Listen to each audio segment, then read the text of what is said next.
ನಮಸ್ಕಾರ. ಯಾರಿಗೆ ರಾತ್ರಿ ಹೊತ್ತು ನಿದ್ದೆ ಸರಿಯಾಗಿ ಬರೋದಿಲ್ವೋ, ನಿದ್ದೆ ಮಾಡೋಕ್ಕೆ ಅವ್ರಿಗೆ ಬೇರೆ ಬೇರೆ ಯೋಚನೆಗಳು ಬರ್ತಾ ಇರುತ್ತೋ, ಅವರು ಓವರ್ ಥಿಂಕಿಂಗ್ ಮಾಡ್ತಾ ಇರ್ತಾರೆ. ಅವರಿಗೆ ಬೇರೆ ರೀತಿ ತೊಂದರೆಗಳಿದ್ದರೆ ಅವ್ರು ನಿದ್ದೆ ಮಾಡೋಕ್ಕೆ ಸಾಧ್ಯನೇ ಆಗಲ್ಲ. ನಿದ್ದೆ ಮಾಡಿಲ್ಲ ಅಂದರೆ ಬೆಳಗಿನ ಹೊತ್ತು ಅವರಿಗೆ ದಿನಚರಿ ಸರಿಯಾಗಿ ನಡೆಸೋಕ್ಕಾಗಲ್ಲ. ಮತ್ತು ಕೆಲವರಿಗೆ ನಿದ್ದೆಯಿಂದ ಬೆಳಿಗ್ಗೆ ಎದ್ದಾಗ ದೇಹ ತುಂಬ ಭಾರವಾಗಿಬಿಡುತ್ತೆ. ಆ ಒಂದು ಭಾರವಾಗಿರುವಂಥ ದೇಹ ತುಂಬ ಆಲಸ್ಯ ಆಗಿಬಿಡುತ್ತೆ.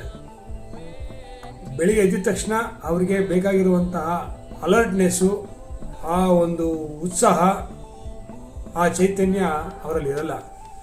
ಏನಕ್ಕೋಸ್ಕರ ಯಾವ ಥರ ಆಗುತ್ತೆ ಅಂದರೆ, ನಮ್ಮ ಸಬ್ಕಾನ್ಷಿಯಸ್, ನಮ್ಮ ಮನಸ್ಸು, ನಮ್ಮ ಆಲೋಚನೆಗಳು ಯಾವ ರೀತಿ ಇರುತ್ತೋ ಅದೇ ರೀತಿ ನಮ್ಮ ದೇಹ ರಿಯಾಕ್ಟ್ ಮಾಡ್ತಾ ಇರುತ್ತೆ.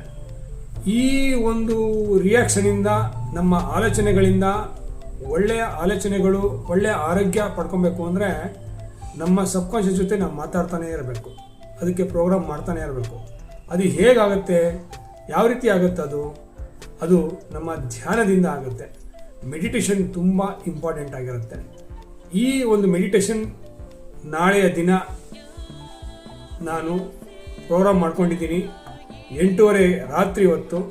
ಯಾರ್ಯಾರು ತಮ್ಮ ಸಮಸ್ಯೆಗಳಿಂದ ಹೊರಗಡೆ ಬರೋಕ್ಕೆ ಇಷ್ಟಪಡ್ತಿದ್ದೀರೋ ನೀವು ಬನ್ನಿ, ಮತ್ತು ಬೇರೆಯವ್ರಿಗೂ ಸಹ ಹೇಳಿ ಈ ಒಂದು ಮೆಡಿಟೇಷನ್ನ ಅಟೆಂಡ್ ಮಾಡಿ.